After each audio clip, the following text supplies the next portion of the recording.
Sekarang untuk contoh yang kedua. Yang kedua ini saya buat contoh untuk yang elektrolit biar bisa membedakan. Karena di sini hitungannya juga melibatkan yang dilambangkan dengan I tadi, yaitu faktor Van Hoff. Berarti nanti kalian harus menghitung untuk jumlah ionnya dulu. Jadi jumlah ion. Untuk soal yang kedua, ini saya tulis dulu soalnya.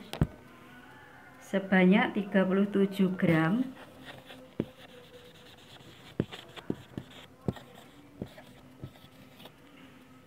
CaOH 2 kali kalsium hidroksida dilarutkan dalam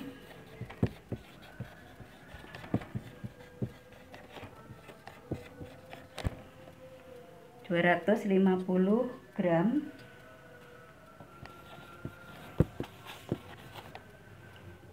air. Larutan tersebut mendidih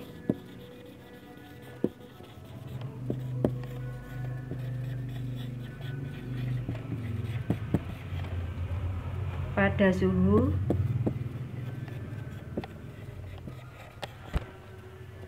102,6 derajat Celcius.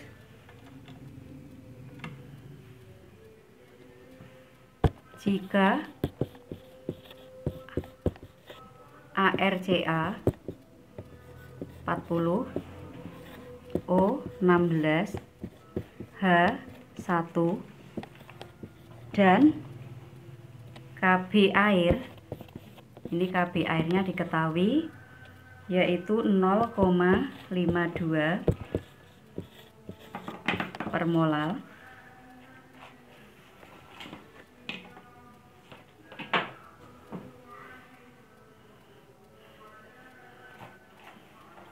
Per molal. Kemudian yang ditanya adalah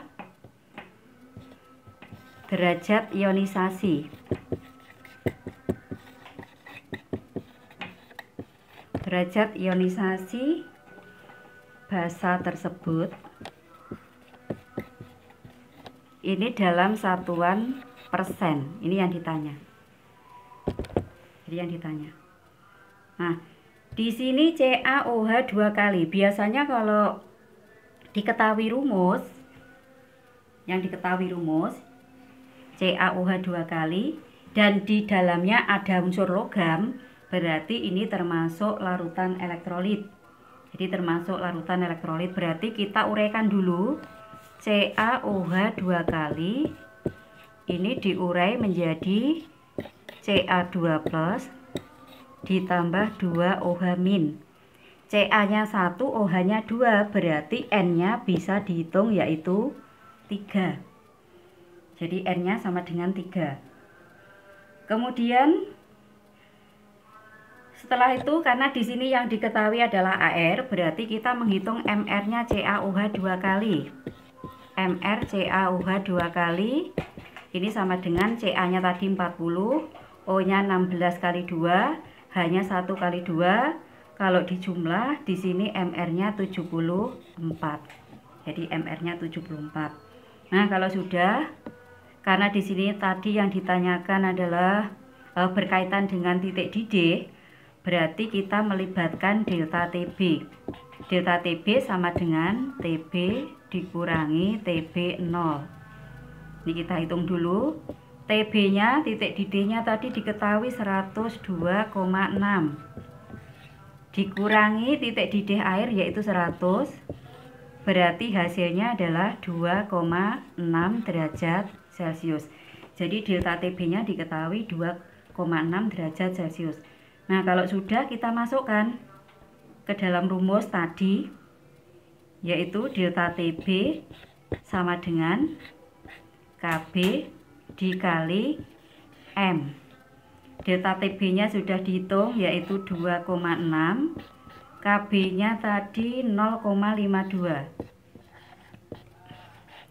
dikali M nya, ini molal, molalitas, berarti gram 37,5 per MR-nya tadi ketemu 74 dikali 1000, P-nya tadi 250. Ini untuk M-nya. Kemudian dikali dengan ini tadi kurang I ya, karena termasuk larutan elektrolit, berarti ini dikali I. I-nya adalah dikali 1 ditambah N-nya tadi 3 dikurangi 1 alfa. Jadi ini rumusnya 2,6 sama dengan 0,52 dikali 37 dibagi 74 dikali 1000 dibagi 250. Ini kalau misalnya dibagi, ini hasilnya 4. Ini kalau dibagi, ini hasilnya 0,5. Jadi 0,52 dikali 0,5 kali 4 berarti 2. Berarti 1, ini kita hitung dulu. Jadi ini saya hitung ke sini ya. Sini 2,6 sama dengan 0,52 dikali 2, kemudian dikali 1 ditambah 3 kurangi 1 berarti 2 alfa. Nah, ini 2,6 0,52 kali 2 berarti 1,04. Bentar.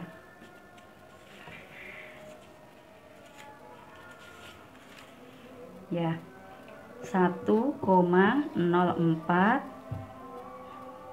kemudian dikali 1 ditambah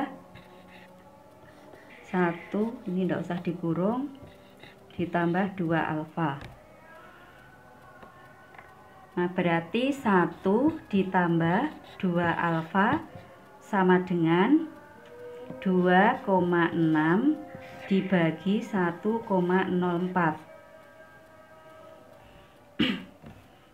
Kemudian 1 ditambah 2 alfa sama dengan 2,6 dibagi 1,04 hasilnya 2,5. Berarti 2 alfa sama dengan 2,5 dikurangi 1. 2 alfa sama dengan ini 1,5, berarti alfanya sama dengan 1,5 dibagi 2. Hasilnya 0,75. Nah, karena yang ditanyakan persen, ya tinggal nanti 0,75 dikali 100%.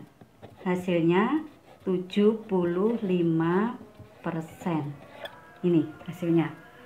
Jadi 75% ini derajat ionisasi dari CaOH 2 kali. Nah, ini sudah ada contoh. Tadi yang pertama adalah larutan non-elektrolit, yang kedua adalah larutan elektrolit. Untuk soal-soal yang lain, maksudnya berkaitan dengan yang titik beku, kemudian tekanan osmosis, ini bisa dicoba pada soal-soal yang ada. Jadi saya memberi 2 contoh. Yang satu tadi adalah larutan non-elektrolit, yang kedua adalah larutan elektrolit. Ini untuk membedakan biar kalian bisa memahami bahwa untuk yang elektrolit ini melibatkan jumlah ion, karena nanti semua dari rumus yang ada itu dikali dengan I. Nah, saya kira itu dulu untuk pembahasan yang sifat koligatif larutan. Nanti kalau misalnya ini masih ada yang perlu dibahas lagi, nanti kita akan membahasnya pada kesempatan yang lain. Saya akhiri dulu. Wassalamualaikum warahmatullahi wabarakatuh.